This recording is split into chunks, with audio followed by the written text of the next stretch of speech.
آج کل میرے خیال سے جو ہے یہ 1 درہم جو ہوتا ہے یہ 351، میں پھر بھی دیکھتی ہوں، میں نے اس دن دیکھا تھا لیکن اب مجھ سے بھول گئی ہو کہ یہ 351 وزن یعنی 351 گرام ہے کہ یہ اتنا ہی درہم جو ہے اتنا گرام بنتا ہے، سمجھا، کلو گرام بنتا ہے۔ میں دوبارہ جو ہے دیکھ لوں گی کتاب میں تو پھر دوبارہ بتا دیجیے کہ آج کل جو ہے گرام کے اعتبار سے درہم کتنا آتا ہے۔ بہرحال اگر نرم ہو تو پھر ہتھیلی کا اعتبار ہوگا کہ اگر ہتھیلی کی بقدر جو ہے یا اس سے کم جو ہے نجاست ہو، نجاست مغلظہ ہو، تو پھر جو ہے وہ کیا اگر کپڑے پر لگ جائے تو پھر معاف ہوگا، اگر اس سے زیادہ ہو تو پھر نہ۔ لیکن اگر وہ جو ہے بہنے والا نہ ہو یعنی نرم نہ ہو، سخت ہو، وہ نجاست خلیصہ، جیسے کہ یہ پخانہ کبھی کبھار پخانہ سخت ہوتا ہے نا، تو پھر اس میں جو ہے وہ کیا ہوتا ہے وزن کا اعتبار ہوگا، یعنی اگر درہم کی بقدر وہ وزن ہو تو پھر جو ہے وہ کیا ہوگا معاف ہوگا، ورنہ معاف نہیں ہوگا۔ یہ تو نجاست مغلظہ کا حکم ہے۔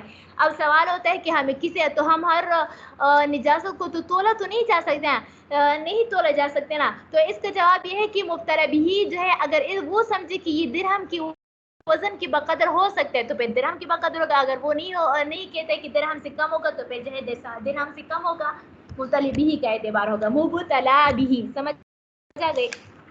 اچھا دیکھو عبارت کو، ومن اصابته من النجاسة المخلطة، اگر کسی کو پہنچ جائے کیا کسی کے کپڑے کو کسی کے کپڑے کو نجاست مخلط پہنچ جائے، جیسے فقدم، جیسے خون، والبول پیشاب، والغائط پخانہ، والخمر کیا شراب، مقدار الدرہم تو درہم کی مقدار کا اعتبار ہوگا، وما دونہ، اور اگر اس سے کم ہو یا درہم کی بقدر ہو تو پھر جو ہے اس میں نماز پڑھنا جائز ہوگا، جائز الصلاۃ معہ، تو اس کے ساتھ نماز پڑھنا جائز ہوگا، ان زاد لم یجوز، اگر اس سے زیادہ ہو درہم سے زیادہ ہو تو پھر جائز نہیں ہوگا۔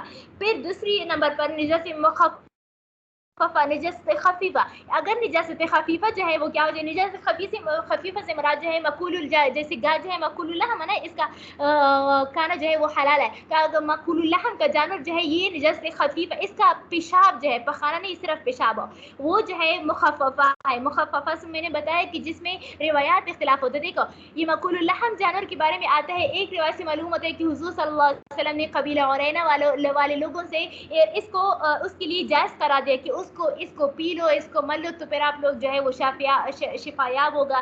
اللہ تعالیٰ آپ لوگوں کو توفیق دے، انشاءاللہ آگے حدیث میں جو ہے حدیث کی کتابوں میں انشاءاللہ یہ تفصیلاً جو ہے یہ روایت آپ لوگ پڑھ لیں گے۔ جبکہ دوسری حدیث میں آتا ہے کہ قبر کے عذاب میں سے قبر کا زیادہ تر عذاب جو ہے وہ کیا ہوتا ہے، یہ کیا ہوتے ہیں، پیشاب کی چینٹیوں سے پڑتا ہے، تو ظاہر سی بات ہے انسان کی چینٹی تو سب کو معلوم ہے کہ ناپاک ہے، تو یہ گائے ہی کی چینٹی مراد ہوتی ہے، سمجھ آئے۔ ایک حدیث میں بھی آتا ہے کہ ایک صحابی جو ہے وہ بہت زیادہ متقی تھے، لیکن اس کو صرف وہ جب وہ بکریاں چراتے تھے تو بکریوں کی یعنی پیشاب کی چینٹی جو ہے ان سے نہیں بچتی تھی، تو اسی وجہ سے اس کا تھوڑا سا قبر نے اس کو بوجھ دیا تھا، سمجھ آئے، تھوڑا سا دبا دیا تھا، پھر چھوڑ دیا، کیونکہ صحابی ہے نا، صحابی کے بارے میں تو وعدہ ہے کہ وہ جنت کے لیے جنت ہوں گے، یعنی بخش بخشائے ہوں گے۔ اچھا بہرحال تو چونکہ ایک روایت سے ثابت ہے کہ یہ ناپاک ہے، دوسری روایت سے ثابت ہوتا ہے کہ یہ پاک ہے، تو چونکہ روایت کے اختلاف کی وجہ سے نجاست مخففہ ہے۔ اب اگر کپڑے پر نجاست مخففہ لگ جائے تو اب کیا حکم ہوگا، سمجھ آ گئے؟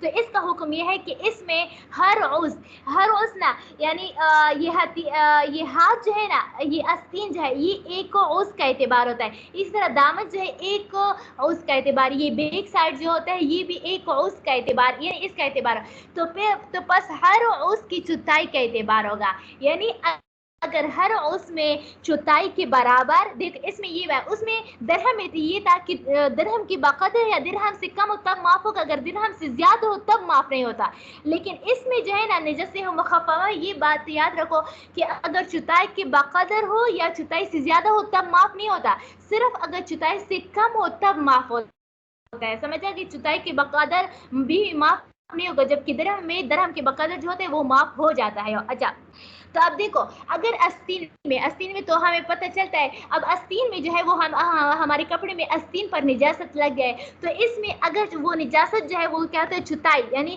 ہم آستین کو 4 حصوں پر کر لیں گے، اب اگر وہ نجاست جو ہے وہ چوتھائی سے کم آتا ہو، سمجھا کہ چوتھائی سے کم آتا ہو تو پھر تو اس میں نماز پڑھنا جائز ہو جائے گا، لیکن اگر چوتھائی کے برابر یا چوتھائی سے زیادہ آتا ہو تو پھر جو ہے یہ معاف نہیں ہوگا۔ اور اسی طرح یہ چھوٹے بچے کی پیشاب جو ہوتا ہے نا یہ بھی نجاست مخلصہ میں آتا ہے. کیا آتا ہے؟ نجاست مخلصہ میں آتا ہے. عورت یہ سمجھتے ہیں کہ یہ بچہ چونکہ شہوار ہے، یہ دودھ پیتا ہے، اسی وجہ سے اس کا یہ پیشاب جو ہے وہ ناپاک نہیں ہوتا. نہیں، کیوں نہیں ناپاک ہوتا ہے؟ یہ نجاست مخلصہ میں ہوتا ہے. اور اسی طرح اس کی وہ خے جو ہے، وہ جو خے کرتے ہیں نا، تو وہ بھی نجاست مخلصہ میں آتا ہے. اس کے بھی دونوں، اس میں درہم کا اعتبار ہو، چوتھائی کا اعتبار نہیں ہوگا. دیکھو وَإِنْ أَصَابَتْهُ نِجَاسَةٌ مُخَفَّفَةٌ وَإِنْ أَصَابَتْهُ نِجَاسَةٌ مُخَفَّفَةٌ اگر کسی کپڑے کو نجاست مخففہ لگ جائے، كَبَوْلٍ مَا يُوكَلُ لَحْمُهُ جیسے کہ یعنی ان جانوروں کا پیشاب جس کا گوشت کھایا جاتا ہے، جائز صلاۃ موت پہ اس کے ساتھ نماز پڑھنا جائز ہے. کب؟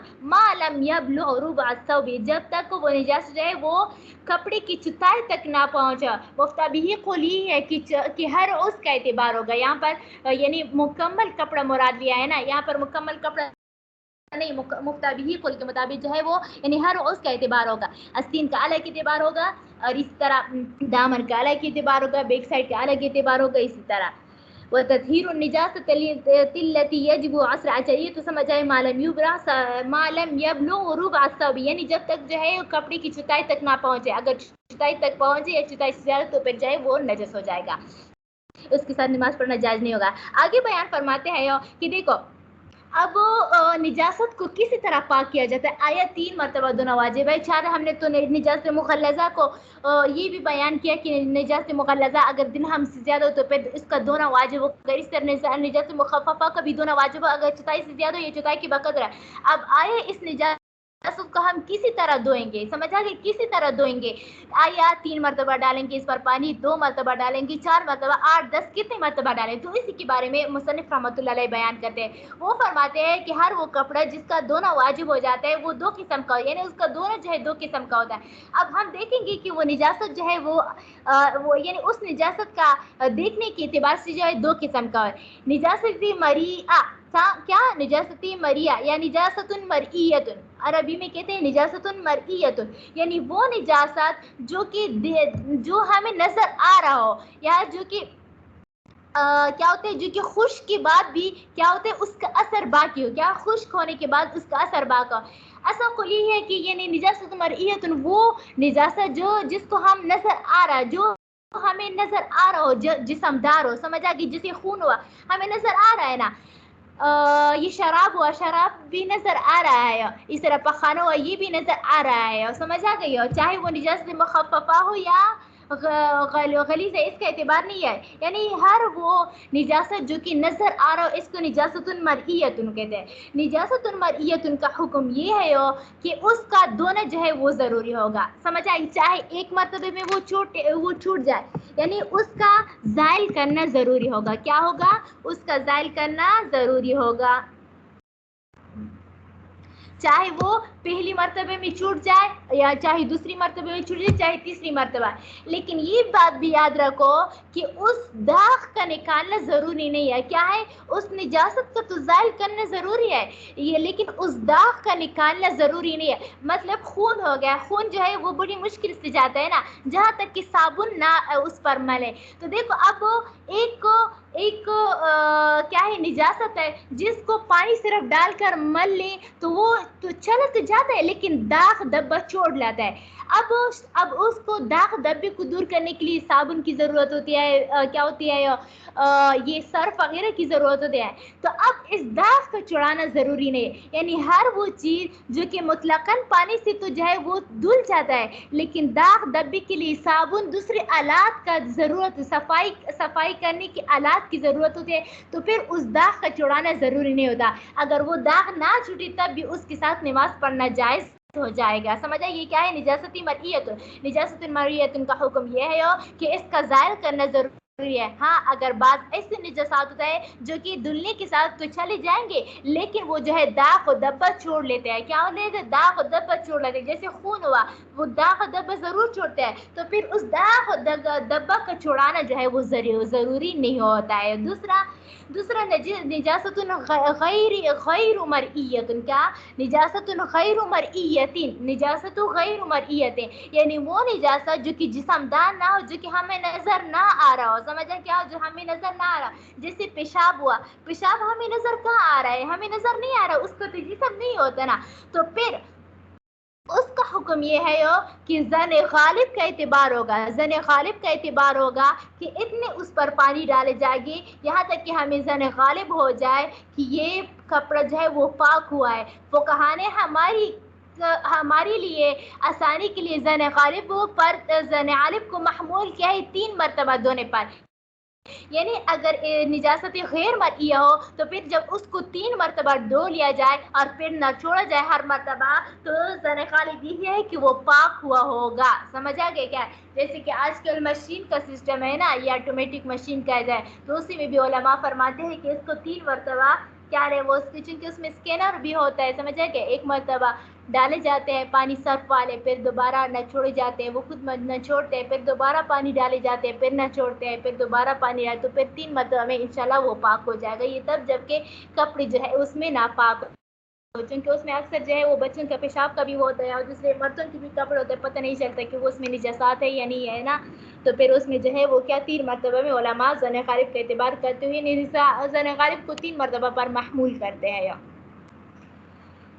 تو دیکھو فما کان له عین مرئیۃ، یعنی پس اگر نجاست عین مرئیہ فطہارتها زوال عینها، یعنی اس نجاست عین نجاست کا زال کرنا ہی اس کا پاکی ہے، الا ان یبقى من اثرها ما یشق ازالتها، مگر یہ کہ اس کا اثر داغ و دبہ باقی رہے، ما یشق ازالتها، کہ اس کا چھڑانا جو ہوتا ہے وہ کیا ہوتا ہے؟ مشقت میں ڈالنے والا ہوتا ہے، سمجھا کہ مشقت میں ڈالنا ہوتا ہے، یعنی داغ و دبہ، تو پھر یعنی مشقت سے مراد صابن کی ضرورت ہوتی ہے۔ وما ليس له عین مرئیۃ، اور وہ نجاست جس کے لیے عین مرئیہ نہ ہو، یعنی اس کا جسمدار نہ ہو، ہمیں نظر نہ آتا، فطہارتها، پس اس کا طہارت اس کی پاکی ہے، ان یغسل حتی، کہ اس کو دھو لیا جائے، یہاں تک کہ یغلب علی ظن، یعنی ظن غالب یہ الغاسل، غاسل کا ظن غالب یہ انہ قد طہر، کہ اس نے اس کپڑے کو پاک کر لیا۔ اور میں نے بتا دیا کہ فقہا نے ہماری آسانی کے لیے ظن غالب کو 3 مرتبہ دھونے پر محمول کیا ہے۔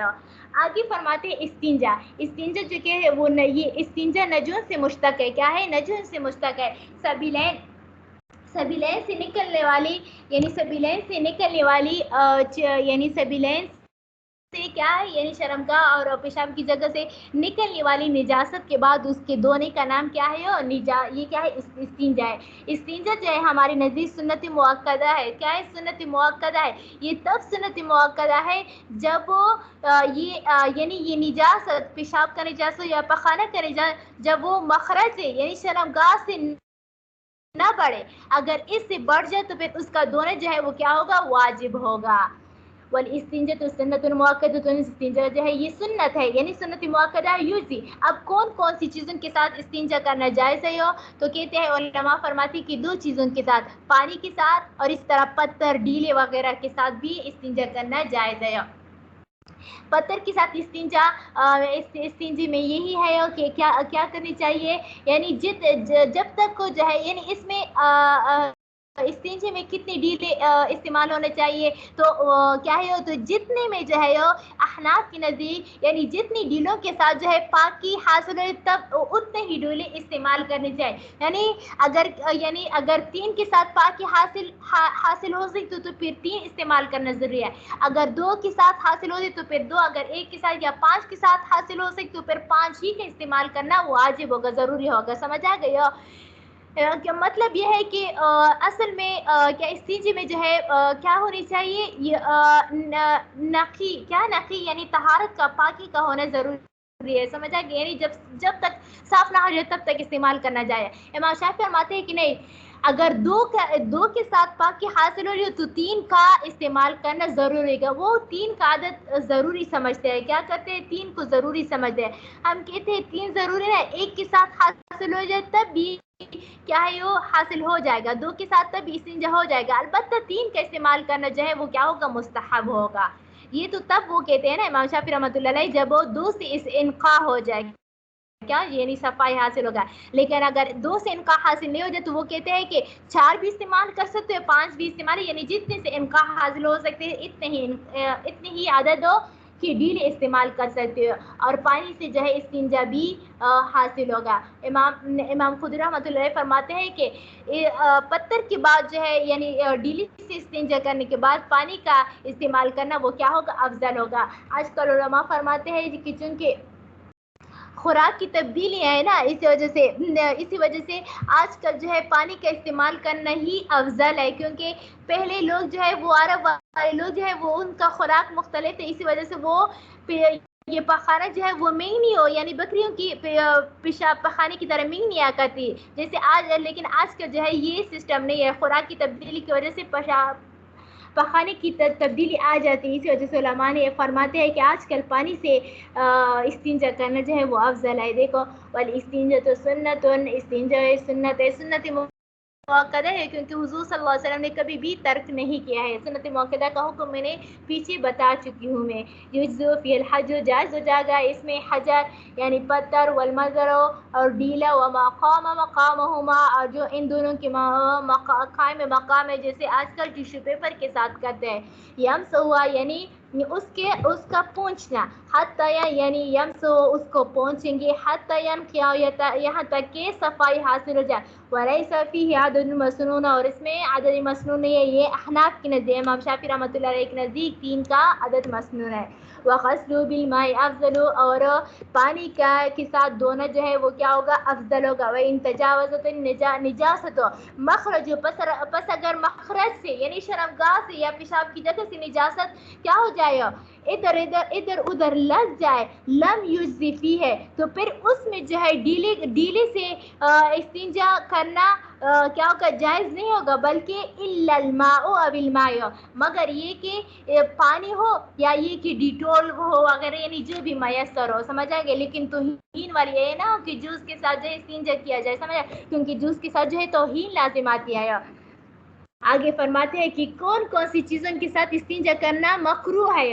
ولا یستنجی بعظم، اور استنجا نہ کیا جائے ہڈی کے ساتھ، ہڈی کے بارے میں، ولا روث، اور نہ روث کے ساتھ یعنی لید کے ساتھ۔ ان دونوں کے بارے میں دلیل ہے کہ حضور صلی اللہ علیہ وسلم نے فرمایا کہ اے مسلمانوں، تم لوگ جو ہے ان دو کے ساتھ یعنی ہڈی اور لید کے ساتھ جو ہے یعنی گوبر کے ساتھ جو ہے استنجا نہ کرو۔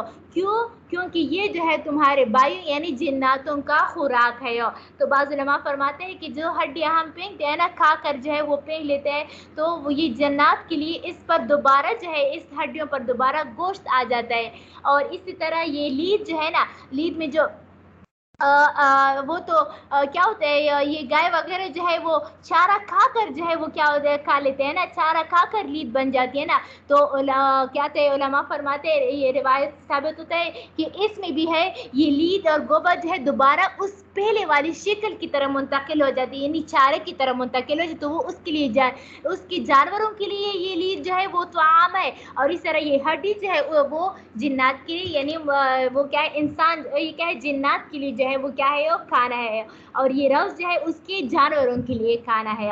ولا بطعام، اور نہ کھانے کے ساتھ یعنی روٹی ہوا، سالن ہوا، اس کے ساتھ استنجا کرنا جو ہے وہ جائز نہیں ہے۔ کیوں؟ کیونکہ اس میں جو ہے نعمت اللہ کی توہین لازم آتی ہے۔ ولا بیمینہ، اور نہ دائیں ہاتھ کے ساتھ، اور اسی طرح جو ہے یعنی کچھ ایسی چیزیں ہوتی ہیں جس کے ساتھ کیا کرنی چاہیے، جائز نہیں ہوتا، سمجھا کہ جیسے کہ کاغذ کے ساتھ، کاغذ کے ساتھ جو ہے چونکہ اس میں بے ادبی ہوتی ہے، اس کے ساتھ بھی استنجا کرنا جائز نہیں ہوگا یعنی مکروہ ہوگا۔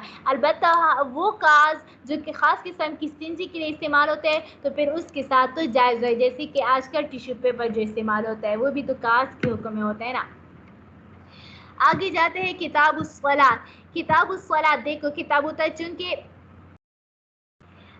یہ کتاب الطہارت کو کتاب الصلاۃ پر اسی وجہ سے مقدم کیا کہ صلاۃ نماز کی تھوڑی سی مبادیات میں ذکر کرتے ہو۔ نماز صلاۃ بمانی دعا ہے، کیا ہے بمانی دعا ہے، یعنی دعا کے معنی میں استعمال ہوتا ہے۔ قرآن میں آتا ہے کہ اللہ تعالیٰ نے حضور صلی اللہ علیہ وسلم کو فرمایا کہ اے نبی، آپ لوگ ان مسلمانوں کے لیے دعا کرو، کیونکہ آپ کی دعا ان کے لیے سکون کا باعث ہے، سمجھ آئے؟ سبحان اللہ۔